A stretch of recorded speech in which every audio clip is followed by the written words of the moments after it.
semuanya, welcome back to Defantry, dialog interaktif pasar modal, news, trend, and story. Nah, hari ini kita kedatangan tamu yang spesial banget karena perjalanan karirnya inspiratif banget. Mulai dari dunia perbankan, SRO, sekuritas, hingga sekarang menjadi Direktur Eksekutif termuda di Asosiasi Emiten Indonesia. Wow, pasti kita bisa belajar banyak banget nih soal investasi ya. Langsung aja kita panggil, di sini ada Mas Gilman. Halo, apa kabar? Selamat pagi, siang, sore ya untuk semua sobat pasar modal. Oke, Mas Gilman, kita tahu nih kalau Mas Gilman ini sekarang jadi direktur termuda nih ya, berarti di Asosiasi Emiten Indonesia. Wow, keren banget. Nah, boleh nggak sih ceritain sedikit Mas Gilman, gimana sih perjalanan hidup? Wah, berat sekali perjalanan hidup. Seperti ini. Ini kayak panjang 39 tahun ya, bukan hal yang pendek ya, tapi memang kalau perjalanan hidup ya panjang juga ya. Kita mungkin bahasnya dikit aja lah, seringkasan ya. Kalau saya kan anak pertama dari 5 bersaudara laki-laki semua ya, so I have to responsible to my younger brother lah. Terus saya sekolah besar di Bogor, saya kuliah juga di Bogor di IPB ya. Sama. Good dong. Sama alumni ya. Saya belajar makroekonomik di situ. Di IPB juga saya mengenal bursa. Tahun 2004 ya, tahun 2004 waktu saya kuliah, waktu itu ada trip edukasi ke Bursa Efek Indonesia. Nah, ada poin waktu saya masuk ke bursa, waktu itu masih ada lantai bursanya, masih banyak pialang di situ, rapi-rapi, pakai jas, pakai dasi ya, ada yang duduk, ada yang angkat kaki, ada yang lagi baca koran. Ada time saya ngeliat, wah, necis-necis ya pakaiannya ya. Maybe one day, someday, saya pengen kerja di Bursa Efek Indonesia. Ya, jadi itu pertama kali saya in touch dengan apa yang namanya pasar modal lah ya. Dream come true dong. Dream come true ya, ternyata 9 tahun kemudian ya. Baru terwujudnya 9 tahun kemudian. Jadi itu saya setelah S1 saya lanjut S2, dapat S2-nya pun beasiswanya dari salah satu listed company. Channel Popan waktu itu. Jadi saya lanjutkan S2, setelah S2 saya baru masuk ke perbankan ya, via program yang namanya Officer Development Program. ODP, zaman waktu itu ODP dari more than 5,000 applicants itu cuma diterima sekitar 25 orang gitu ya.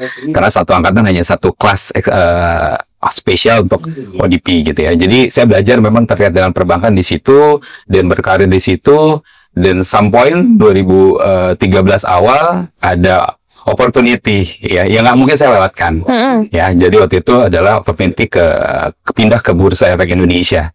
Ya, jadi waktu itu ya kita jalanin gitu ya. Buat saya sendiri memang itu perjalanan yang luar biasa ya. Waktu di bursa saya manage kantor perwakilan Bursa Efek Indonesia. Waktu itu tugasnya terkait edukasi juga, kayak kalian juga nih, mengedukasi sobat pasar modal ya.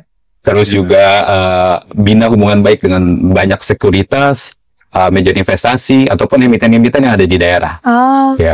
Dan berlanjut ternyata 2015 saya dikasih tugas yang baru ya, termasuk ke kantor pusat. Tadinya kan saya di daerah ya, sebagai kepala kantor perwakilan, akhirnya ke kantor pusat, pegang terkait dengan PR juga. Basic kuliah saya nggak ada sebenarnya terkait dengan PR.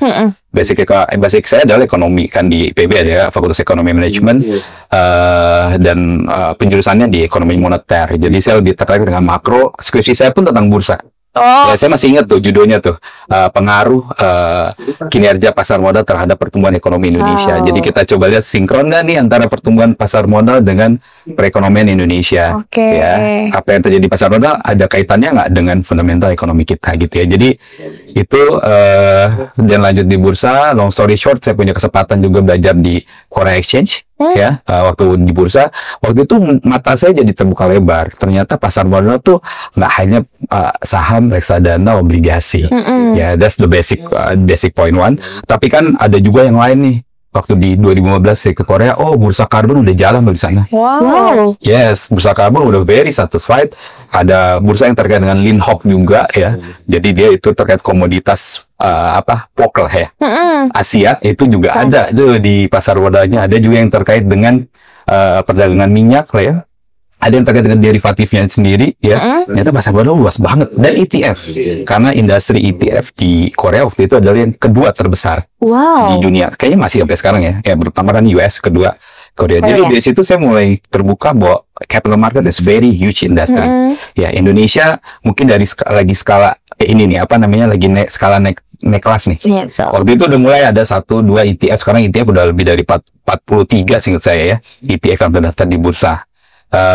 Jadi buat saya waktu itu, capital market is very huge, sangat luas, saya bisa belajar banyak.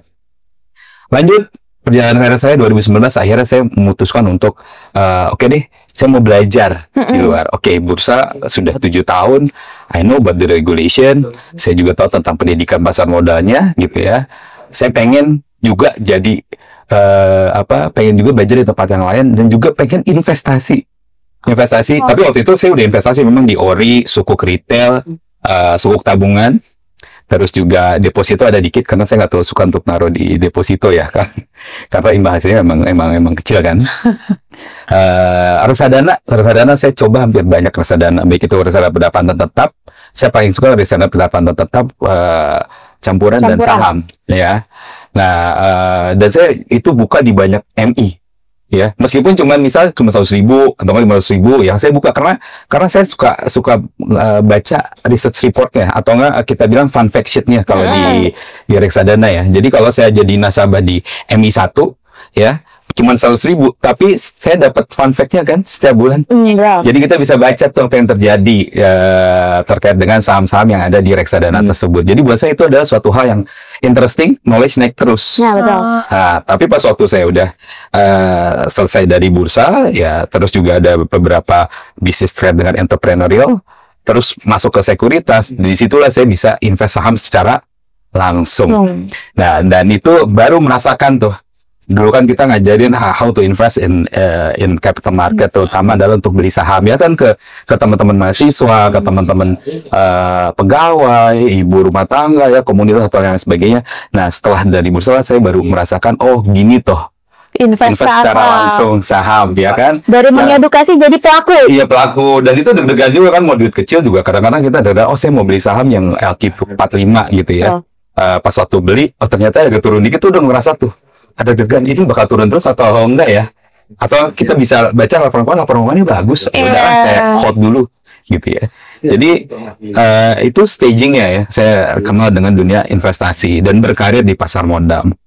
Masuk ke sekuritas, di sekuritas kita belajar bisnis sekuritas kan, ya. Kalau di sekuritas yang penting, bicara volume perdagangan ya, karena itu menentukan revenue sekuritas. Tambah lagi juga mungkin pengembangan online trading system ya, karena itu waktu itu lagi pertarungan antara apps banyak sekuritas kan, banyak banget ya, dan itu lebih mudah untuk buka rekening. Dari situ kita belajar juga tentang investment banking ya kan, how to underwrite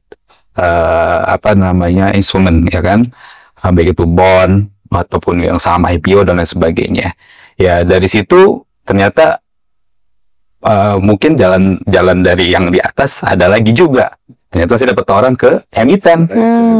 Saya bilang, oke, di sini saya belum selesai sekuritas, tapi saya udah belajar ini lumayan cukup dalam. Ada tawaran ke emiten. Jadi apa? Jadi corporate secretary, which is suatu hal yang baru buat saya. Nggak pernah saya belajarnya terkait dengan corporate secretary. Meskipun orang melihat kita adalah orang yang dari bursa loh. You tahu peraturan, kita tahu peraturan perdagangan, kita tahu peraturan pencatatan, kita tahu peraturan keanggotaan, ya kan? Tapi pas waktu ke emitennya kan corporate secretary is more likely legal kan? Kita harus patuh sama POJK yang ada. Nah itu benar-benar saya belajar jadi orang legal. Ya, jadi tadi dari orang yang basisnya ekonomi, edukasi, public relation, terus akhirnya harus belajar legal. Ya mau nggak mau kita harus belajar legal. Tapi kita terima tantangan itu. Ya, setelah jadi corporate secretary, jadi investor relations juga. Apalagi investor relations ada yang terkait dengan financial modeling, how to persuade the investor, baik itu strategic investor ataupun strategi investor yang di dalam negeri ataupun strategic investor yang di luar negeri, investor global. Jadi kita juga ada depan nih sama global investor, ya, mereka yang punya kelolaan dana mungkin miliaran US dollar. Jadi kita gimana caranya kita pitching ke mereka 15 to 20 minutes, mereka bisa yakin sama bisnis kita gitu ya, sehingga mereka bisa involve itu. Sampai akhirnya jadi direksi emiten. Oke, nah dari sepanjang banget nih perjalanan karir Mas Gilman, mana yang more challenging? More challenging sebenarnya waktu di emiten ya. Pasti itu more challenging karena that's the real business kan. Nah, benar. That's the real deal. That's the real deal. That's the real business. Sehingga gimana caranya untuk mengembangkan bisnis yang ada waktu itu dari kecil jadi gede. Ya tentunya dari kecil dan gede itu perlu banyak strategi juga. Salah satunya pemanfaatan instrumen pasar modal. Baik itu kita melakukan private placement, right issue kah, ataukah menerbitkan obligasi. Ya ini kita bicara setelah tercatat ya. Jadi pengembangan perusahaan ya menggunakan instrumen-instrumen di pasar modal itu jadi more challenging. Ya sekarang kenapa saya akhirnya mau untuk shift jadi di asosiasi emiten karena saya merasakan pain point di emiten. Iya kan, jadi sekarang justru kita ngelihat kolektif pain point kan. Oh teman-teman yang lain nih ada 670 membernya AI, 670 perusahaan tercatat member AI ini punya common pain point nggak yang kita bisa kolektif dari mereka sehingga kita juga bisa kasih suggestion, kasih advokasi sehingga pasar modal kita bisa jauh lebih berkembang lagi ya kan, karena kan balik lagi emiten berkembang pasar modalnya berkembang nggak? Ya transaksi di sekuritas berkembang nggak? Berkembang gitu ya, jadi Karena saling keterkaitan betul. Jadi sekarang lebih ke ekosistemnya, gimana caranya mengembangkan ekosistem itu sih. Wow, jadi lengkap banget point of view-nya ya Mas. Point of view-nya betul. Dari regulator, iya. POV perantara pedagang, betul. POV dari issuers-nya, dari Issuers emiten. juga. Wow, keren banget. sekarang nge-manage asosiasi emiten se-Indonesia. Se-Indonesia betul. Wah, Itu keren kemarin. banget. Nah, sekarang kan Mas Gilman ini Direktur Eksekutif termuda nih ya. Termuda ya. Termuda. Nah, Gak muda juga ya, 39 tahun udah gak muda loh. Kayaknya lebih muda Ode deh. Umurnya.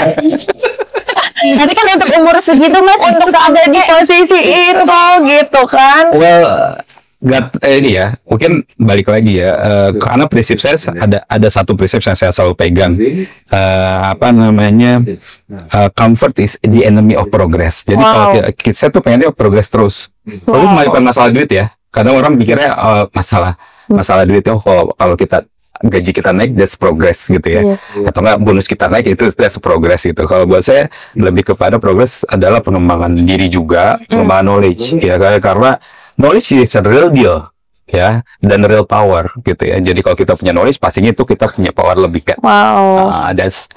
Jadi quality over quantity ya, gimana kita benar-benar mengembangkan diri kita, knowledge kita, nanti money will follow gitu ya. Dan saya fansnya Lion King.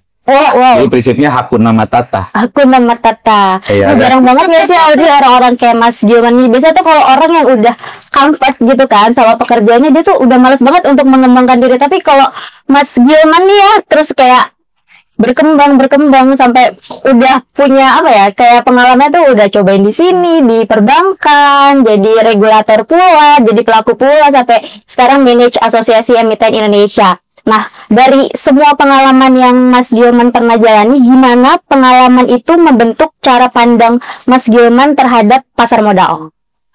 Well, buat saya adalah satu-satunya kepastian adalah ketidakpastian, ya kan? Jadi dunia itu kan tetap berubah terus kan, ya kan? Sekarang udah ada AI lah, ya dia udah bisa pekerjaan diganti AI segala macam. Jadi buat saya prinsipnya adalah agility itu penting, agile gitu, agile. Nggak cuma ada adaptasi tapi agile. Artinya kalau adaptasi just adapt dengan ekosistemnya kan, tapi kalau aja adalah adapt dulu baru kita bisa ngembangin ekosistem tersebut gitu ya. Jadi buat saya agility itu penting gitu ya. Jadi waktu pindah pertama kali dari kayak pertama sih berat banget. Kenapa? Oh, temen-temennya udah deket, udah kayak keluarga ya kan, ya udahlah kerja segini aja, tetap ini kok, tetap susah kok buat di rumah gitu ya.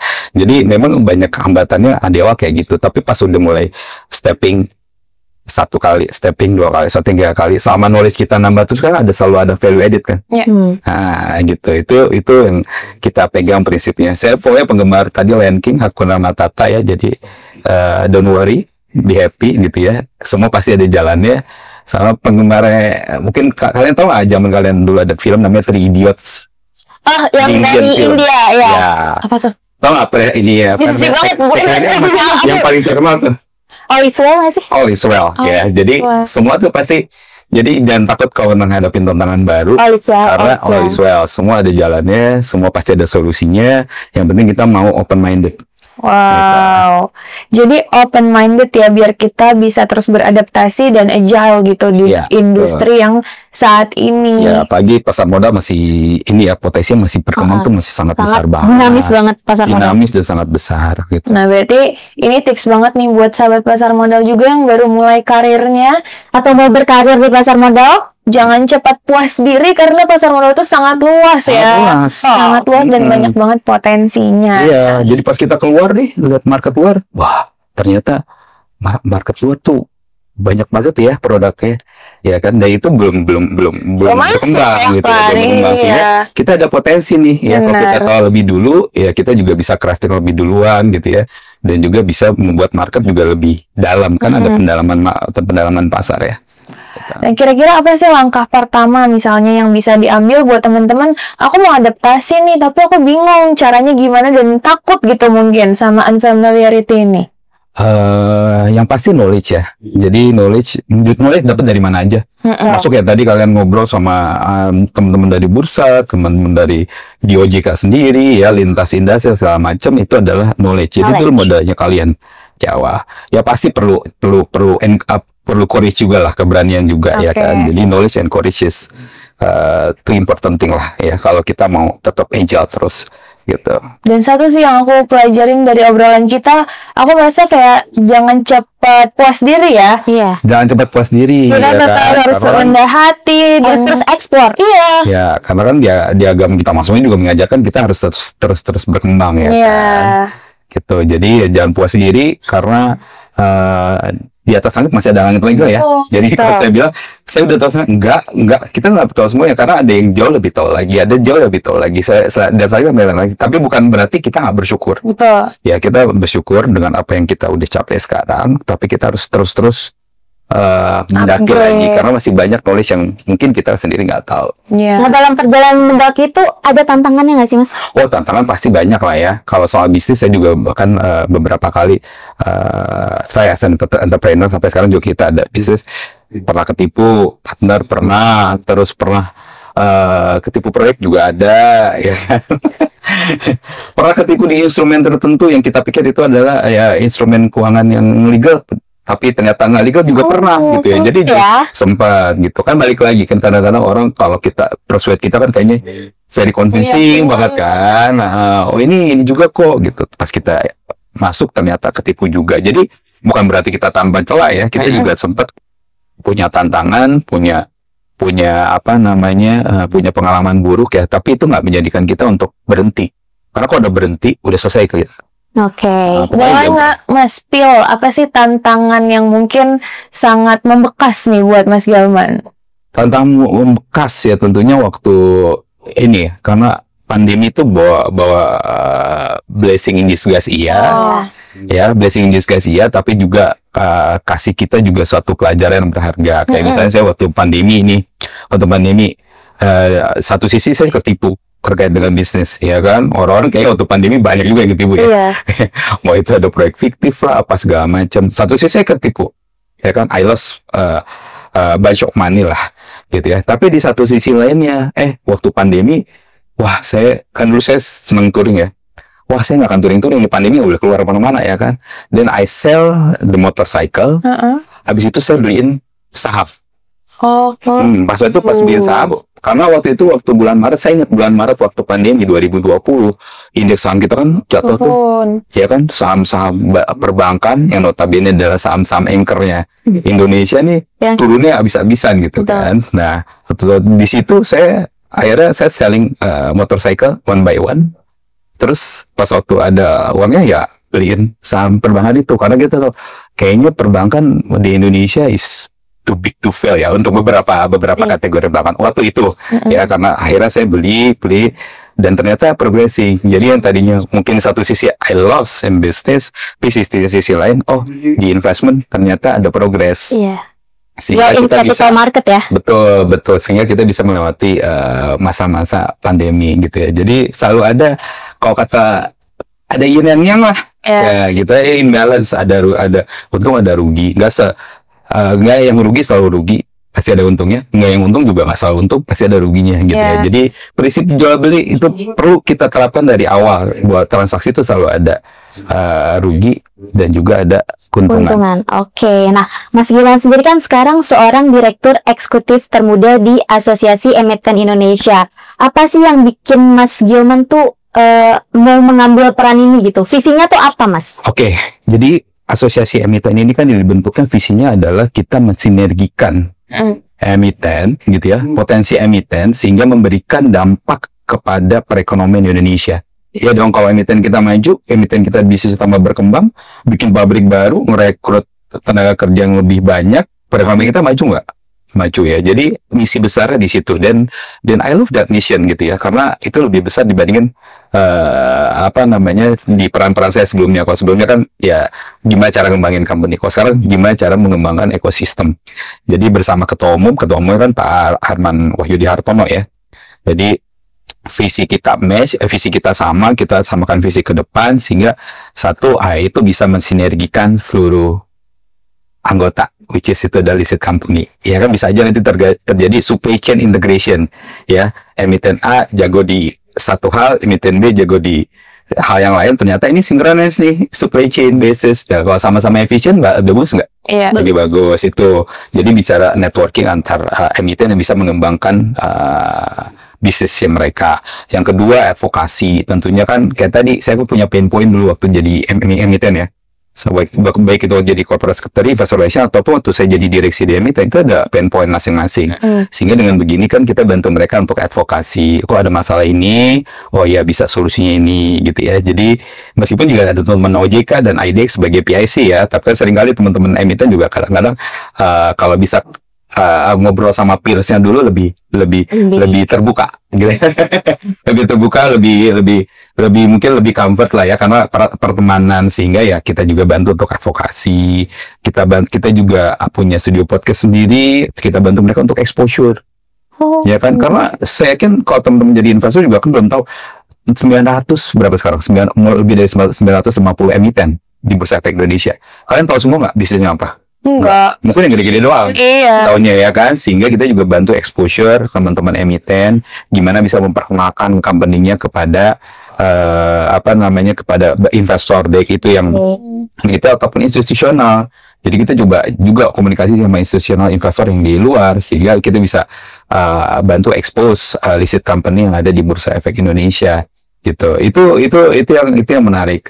Tentunya dan kita juga ada klinik hukum ya kan, ada klinik akuntansi, karena kan tanda akuntansi coaching juga gitu. Ada coaching juga, ada workshop, kita hampir setahun lebih dari 30 workshop buat sebagai layanan buat anggota.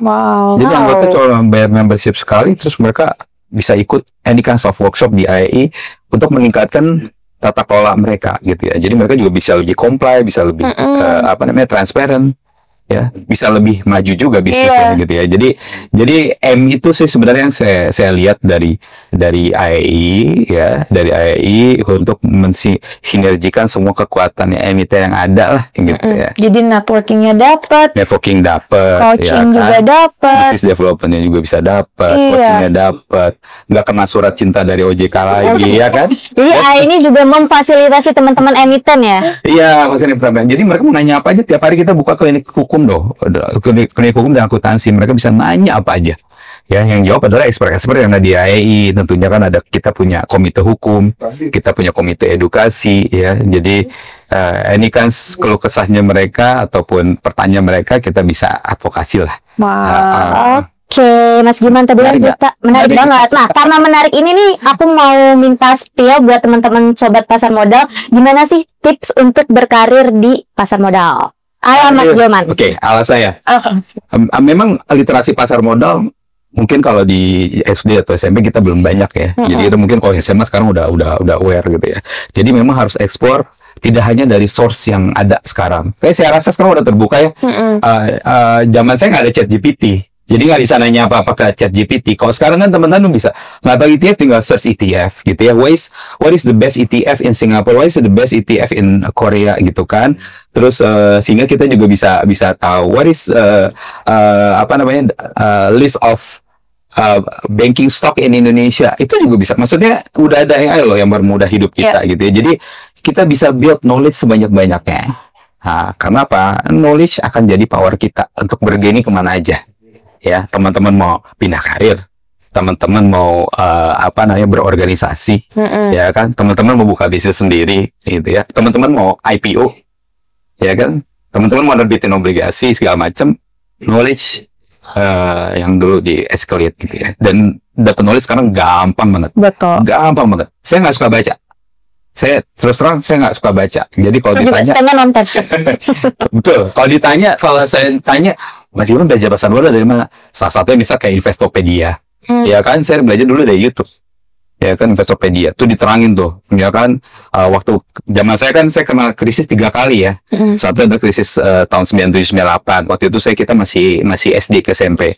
Terus krisis subprime mortgage tahun 2008. Terus krisis yang kemarin COVID, ya kan, jadi kita ngalamin 3 kali krisis. Jadi biar kita nggak kejadian lagi, apa sih masalahnya krisis itu? Jadi kita juga bisa lihat, oh subprime mortgage begini, oh ini instrumen yang menyebabkan dulu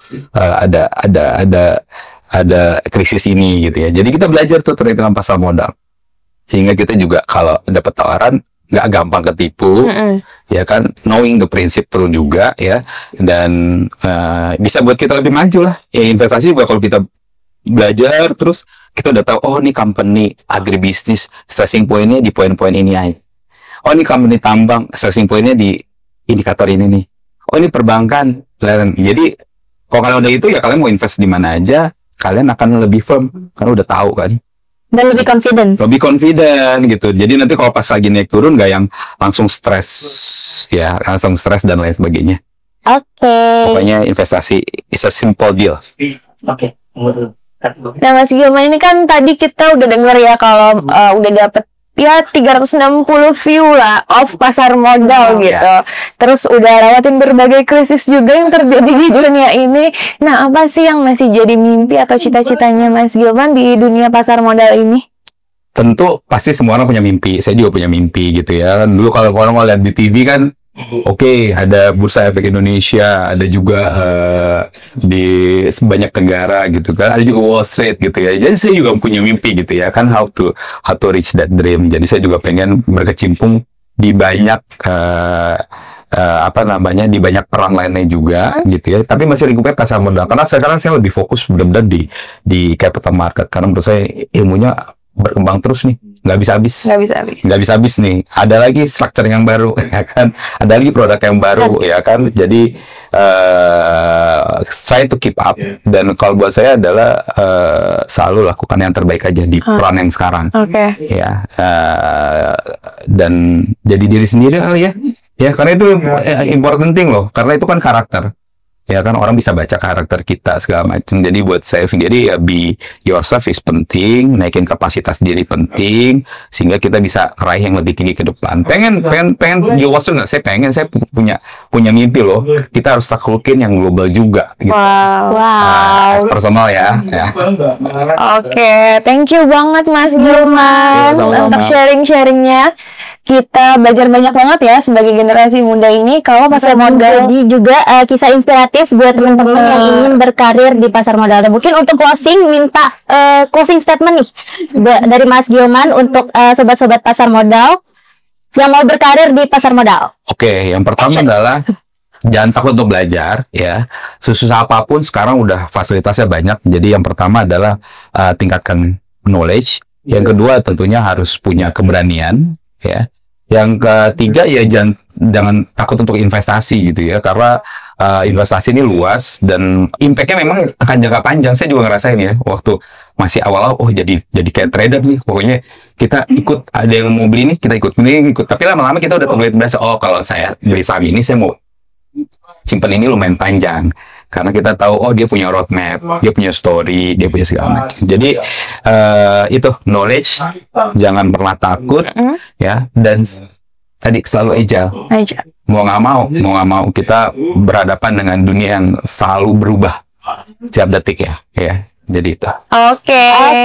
Thank you so much. Sama-sama sobat pasar modal. Oke, thank you. Bye-bye sobat pasar modal. Sampai ketemu di episode selanjutnya. See you. wabarakatuh.